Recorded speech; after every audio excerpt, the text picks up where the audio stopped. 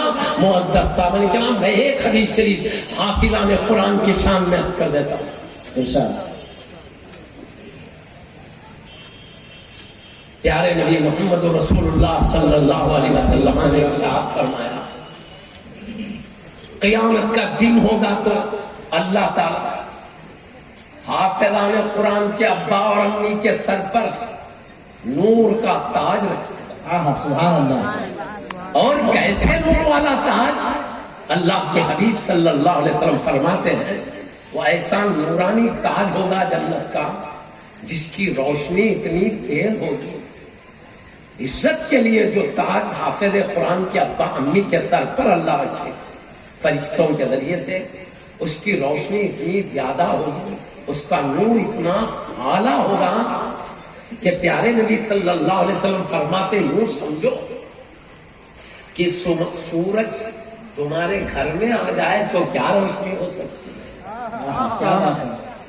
تمہارے گھر میں اگر سورج آ جائے تو جو روشنی ہوتی ہے اس سے زیادہ روشنی حافظان قرآن کے ابا امی کے سر کے تاج میں تھی۔ اب غور کیجیے، آج چوتھے آسمان سے سورج چمک رہا ہے، تفسیر مدارک میں لکھا ہے آسمان چوتھے آسمان پر سورج گھوما کرتا ہے۔ میں اس لیے تفسیر کا بھی حوالہ دے رہا ہوں، سائنس والے کہتے ہیں کہ پہلے آسمان کے نیچے سورج گھومتا ہے، اور تفسیر والے شریعت کی بات کرتے ہیں۔ ہم کو سائنس کی ہر وہ بات قبول ہے جو شریعت کے موافق ہے، اور شریعت کے جو مخالف ہے وہ بات ہمارے لیے ناقابل ہے، اور جو بات شریعت کے نہ مخالف ہے نہ موافق ہے ہم اس کو اللہ پہ چھوڑتے ہیں۔ لیکن شریعت کا حکم مفسرین بتاتے ہیں سورج چوتھے آسمان پر چڑھتا ہے، زمین سے آسمان کا فاصلہ 500 سال کا، ہر آسمان کی موٹائی 500 سال کی، ایک آسمان سے دوسرے آسمان کا فاصلہ 500 سال کا، پھر دوسرے آسمان کی موٹائی 500 سال کی، تو چوتھے آسمان تک جانے کے لیے 4000 سال کا فاصلہ رہے گا۔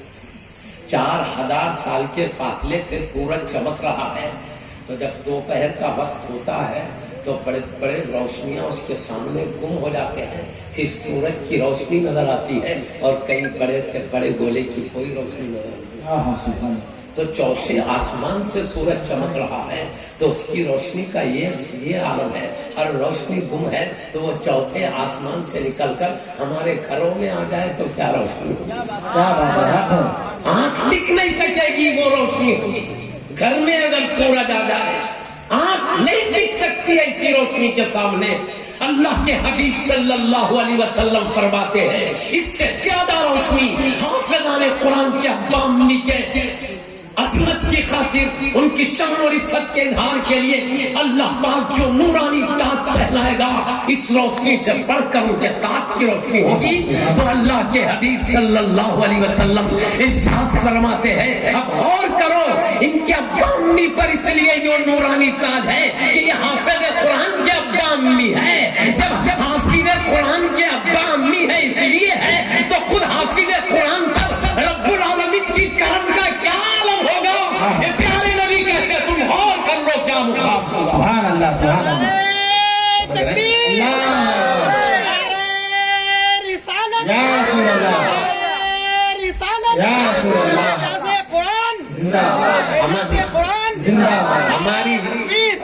ہماری نگاہیں حافظ قرآن کی عظمتوں کو نہیں دیکھ سکتی، ابھی اس میں وہ طاقت نہیں ہے۔ مصطفیٰ بتا رہے کیا مقام اللہ سبحان اللہ قرآن کا ہے، کیا شان حافظ قرآن کی ہے۔ معزز سامعین کرام، اللہ پاک اپنے کلام کے پڑھنے اور یاد کرنے والے کو ایسے ہی نوازا کرتا ہے، دنیا میں بھی عظمت اور عزت عطا کرتا ہے، قبر میں بھی حشر میں بھی۔ محشر کے میدان میں تو وہ عالم ہوگا، اللہ کا غضب اتنا شدید ہوگا، باپ بیٹے سے بھاگتا، اتنی مصیبت میں پریشان ہے، اس کو خود اپنی مصیبت ہی اتنی پریشانی میں ہے، وہ بیٹے کو کب دیکھ سکے گا؟ باپ بیٹے سے بھاگتا ہوگا، بیٹا باپ سے بھاگتا ہوگا، شوہر بیوی سے بیوی شوہر سے، بھائی بہن سے بہن بھائی سے، اس وقت کسی کو کسی کی فکر نہیں ہوگی، اپنی ہی مصیبتوں میں اتنا پریشان ہوگا کہ دنیا میں کتنا بڑا کا بڑا محبت کا تعلق رکھنے والا رشتہ ہے، سب رشتے ختم ہو جائیں گے، ہر ایک کو اپنی پریشانی کی ماحول میں حیرانی لگی ہوگی۔ اللہ پاک قرآن میں فرماتا ہے وَتَرَى النَّاسَ سُكَارَىٰ، اے حبیب تم قیامت میں لوگوں کو دیکھو گے نشے والوں کی طرح نظر آئیں گے، وَمَا هُمْ بِسُكَارَىٰ، حالانکہ وہ نشے میں نہیں ہوں گے، وَلَكِنَّ عَذَابَ اللَّهِ شَدِيدٌ، لیکن اللہ کا عذاب بہت سخت ہوگا، اللہ کے عذاب اس کی گرفت اور پکڑ کا یہ عالم ہوگا، لوگ نشے میں نہیں ہوں گے مگر خدا کی عذاب کی گرفت کی وجہ سے یہ عالم ہوگا، ہر ایک کا حال نشے والے کی طرح ہوگا جس پہ اللہ کی پکڑ ہوگی۔ محشر کا یہ ہولناک میدان پریشانی کا حال ہے، کوئی کسی کو پوچھ نہیں سکتا ہے پریشانی میں۔ ایسے موقع پر بھی حافظ قرآن کی عظمت و شان دیکھنا ہے تو اللہ کے حبیب صلی اللہ علیہ وسلم فرماتے ہیں کچھ ایسے بھی بندے ہیں جن کے گناہوں کی وجہ سے اللہ پاک نے ان کو دوزخ واجب کر دیا ہوگا، اور فرشتوں کو حکم ہوگا یہ میرے گناہگار بندے ہیں، میرے نافرمان ہیں، لے جاؤ ان کو، لے جا کر دوزخ کے تحت کے شعلوں میں ڈال دو۔ عذاب واجب ہو چکا ہوگا، ابھی فرشتے دوزخ میں لے جا رہے ہوں گے، اتنے میں حافظ قرآن دیکھے گا اس میں میرے خاندان کے افراد نظر آ رہے ہیں، فوری اللہ سے عرض کرے گا پروردگار یہ میرے خاندان کے افراد ہیں، ان پر نگاہ کرم فرما، تو اللہ پاک فرشتوں سے فرمائے گا اے فرشتوں میرے قرآن کا حافظ سفارش کر رہا ہے، اب ان کو دوزخ کے لیسٹ میں سے نہ نکال دو اور جنت کے لیسٹ میں شامل کر دو، ان کو ایسے وقت میں جبکہ دوزخ میں جا رہے ہوں گے، ایک حافظ قرآن کی نگاہ کرم پڑ گئی، دوزخ میں جاتے جاتے جنت کے بہاروں میں چلے جائیں گے۔ یہ مقام حافظ قرآن کا ہے، ایک ہی نگاہ کرم میں اپنے خاندان کے 70 افراد کی بخشش کر سکیں گے۔ حافظ قرآن انتہائی بلند مقام رکھتے ہیں، اور اس کے ساتھ اگر قرآن کا علم بھی جان لے، عالم بن جائے، اور بھی اعلیٰ مقامات حاصل ہو جائے۔ اس تعلق سے ایک حدیث سناتا ہوں، تفصیل میں لے جانا نہیں چاہتا، اس کے بعد تھوڑا سا ذکر قرآن مجید کا عرض کر کے بعد سمیٹ لیتا ہوں۔ آپ سمجھ گئے ہیں تو پھر اپنے بچوں کو حافظ قرآن بنائیں، اور جہاں قرآن کا حفظ ہوتا ہے ان مدارس کو مضبوط بنائیں، تاکہ جتنے حافظ قرآن بن کے بڑے بڑے مقامات پائیں گے ان کو جو مقام ملے گا اس میں سے مدرسوں کو مضبوط کرنے والے، ان کا تعاون کرنے والوں کو اللہ تعالیٰ پوری مدد فرمائے گا۔ یہ دنیا میں دین پاک کی مدد کرتے ہیں، قیامت و خبر میں اللہ ان کی مدد فرمائے گا۔ یہ گویا دینی مدارس کی مدد کرنا، اپنے آپ مدد کر لینا، اپنا بھی انتظام کر لیں آخرت کے لیے۔